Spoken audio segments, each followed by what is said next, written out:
This is the slogan for one of the first sugary cereals, Frosted Flakes, created in the U.S.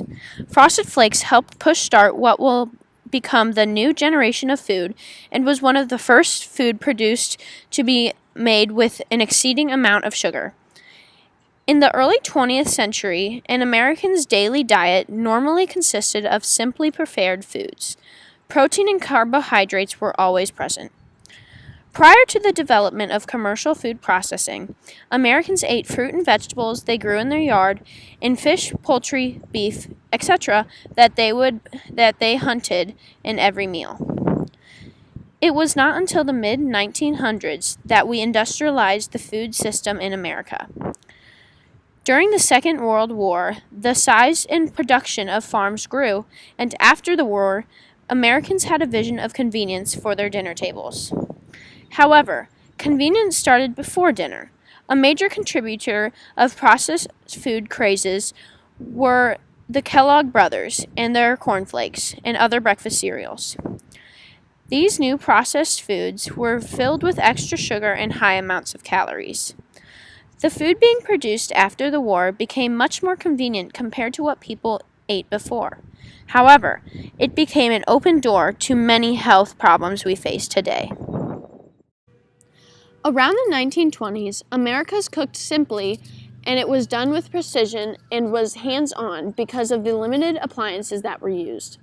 For breakfast, the average American ate bacon, eggs, and toast. Dinner consisted of a protein such as pork or ham, along with a side of cooked vegetables. One of the main processed foods that was on the American dinner table at this time was Spam. Spam is a mixture of meats canned and sold in grocery stores. It won the hearts of soldiers, chefs, parents, and kids, and it continues to be loved because it is a versatile, great-tasting, mealtime favorite. The average Americans mostly ate organic and untreated food. This, in return, put Americans in a good health and ready for physical everyday jobs. Men had to take care of their bodies to be able to perform ideally in their work, so the woman often made sure that they would have enough energy and calories through protein and carbs to get them through the day. In the years leading up to the Great Depression, middle-class Americans had only enough food for each meal, so they were not overweight. However, during this time, the wealthy started to become unhealthy. They ate ample amount of food and indulged to show their status.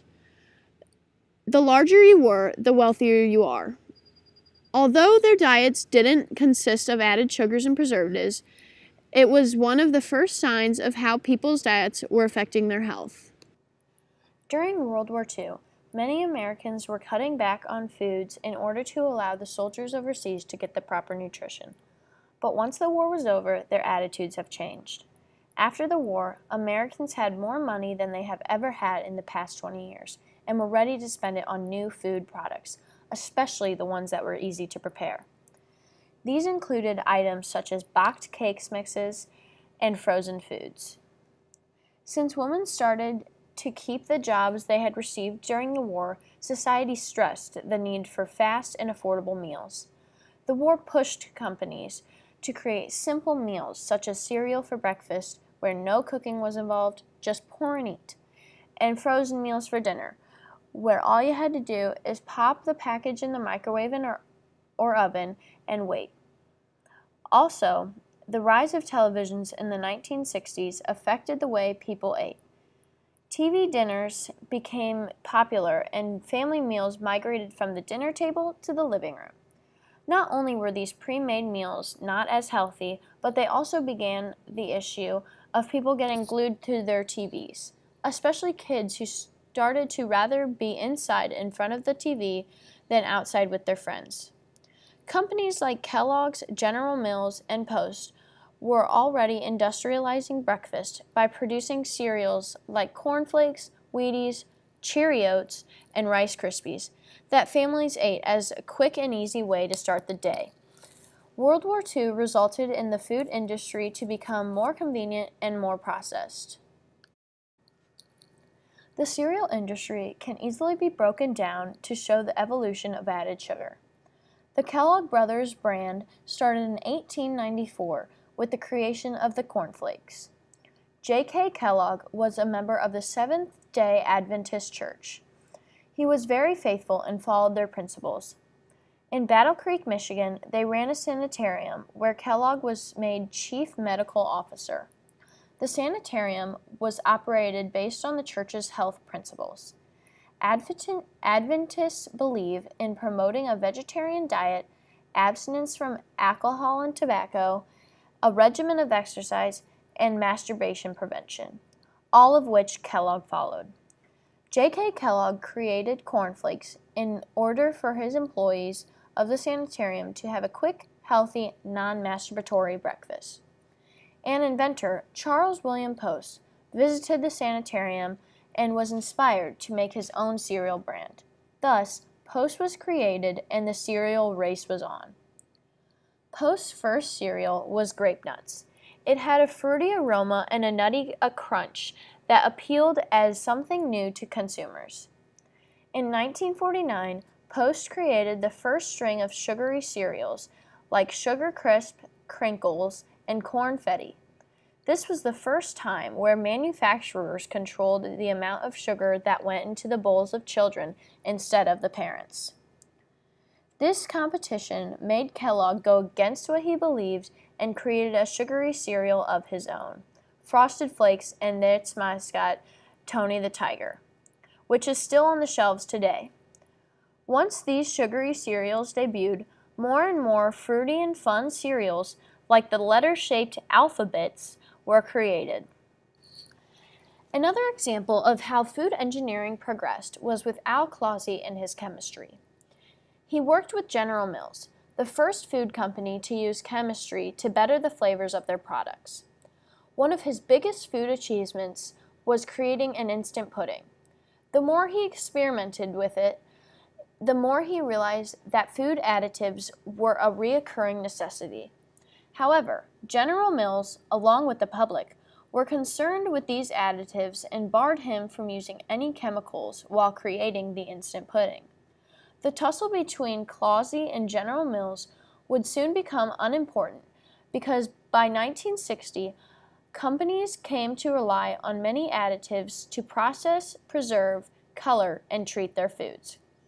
Closey helped oversee and control how technologists were creating items for the market. He was one of the best food inventors of the 20th century. People like Al Closey and big food companies that have experimented and created new foods are the reason why our grocery stores in America are so big and full of variety in any aisle of the store. There are plenty of items to choose from for every meal of the day. If you were to walk down the breakfast aisle, you would be able to choose from hundreds of different options and flavors to eat, whether it is cereal, oatmeal, or Pop-Tarts. We have a seeming cornucopia of fruity flavors and shapes of flakes to choose from that are controlled by brands like Kellogg and General Mills. They also began to acquire some of the most popular processed foods at the time, such as Kool-Aid and Oscar Mayer meats. General Foods produced a wide variety of convenient, easy-to-make products that have influenced what we see in the grocery store today. In the frozen sections, there are more than 100 different meal kits and frozen fruits and vegetables to pick out. However, despite what most nutritionists say, not all processed foods today are unhealthy. There are lots of canned vegetables, packaged bread, and snacks that companies assure are low sodium, low fat, and sugar to the consumer. The variety processed food gives us allows for every person, no matter how picky, to be able to walk into a store and buy something they like to eat. Although the new generation of food in the 20th century gave us a whole new outlook on what we eat, it also has led to increasing health issues. Americans have an addiction to sugar and salt, which is heavily present in processed foods.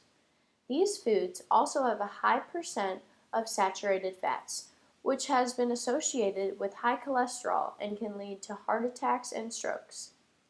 The convenience of these pre-packaged meals and bagged snacks also bring Americans to overeating.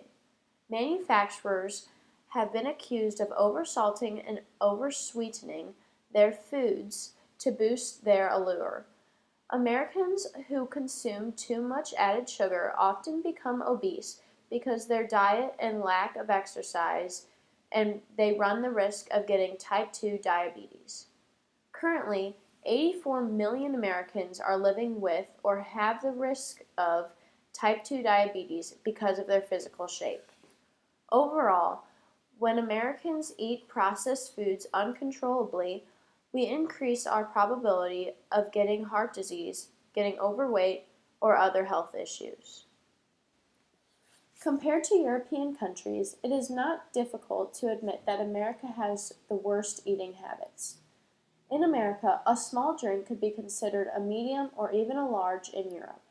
Nutritionists can easily show how this can add up on our sugar intake.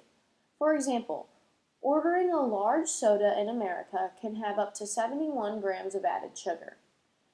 And when Post and Kellogg's were in their climax of their battles in the late 1900s, sugar was a default in their recipes. Post's Pop-Ups and Kellogg's Pop-Tarts both had up to 19 grams of sugar in each pastry. And they tried to get as much sugar as possible into their cereals. At one time, it was over 50% of the ingredients. In addition to large portions, America and Europe differ in their eating paces. In France, people can take up to 3 hours at lunch or at the dinner table, taking their time.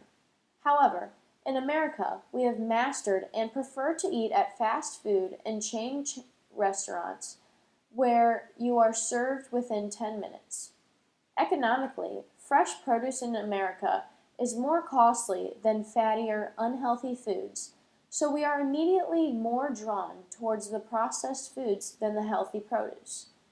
These are all examples of how European countries have better eating habits than Americans. They eat almost half the amount of sugar we do, they take their time eating, which allows for better digestion, and they choose better, healthier foods to eat on the daily. The overeating of processed foods has led to fat camps throughout the U.S. The USDA has access to the consumption of salt, sugar, and fats of Americans, especially among young children. The consumption data showed that kids 3 years old and younger were ingesting saturated fats as 12% of their total caloric intake. This shows how early we start eating an unhealthy amount of processed foods. Then, older children followed closely by consuming 11.5%. Most kids eat what is quick and easy, much on the go. Today, the lifestyle of children is sedentary. Instead of playing outside, riding bikes, or going to the park for fun, many kids play video games and watch movies instead. And when kids watch TV for multiple hours a day, along with large portions of unhealthy food, kids are more likely to become overweight. A solution that many parents turn to because their kid overeats are weight loss camps or fat camps. This is seen as an easy but terrible way to get your kid to lose weight as a parent. These camps make it seem like you are at camp to have fun, but during the multiple weeks a child is there, they do lots of exercises to lose the weight and build self-esteem. However, they are not just for kids. There are many weight loss camps for adults who have bad eating habits. It has led to America gaining a stereotype from different countries. When other countries think of America, they think of the land of the free and opportunity. But they also think of us as the fat Americans. The portion sizes in France and England are considerably smaller than the portions in America.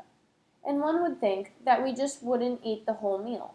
But in reality, many adults are able to finish a large size of French fries along with a hamburger from our favorite chain restaurant. Another point why we are seen as the fat Americans is that we have over 50 different fast food chains. And along with our fatty diets, a majority of Americans don't exercise enough. All these were effects of the post-war desire for fun and convenient foods to share with friends and family.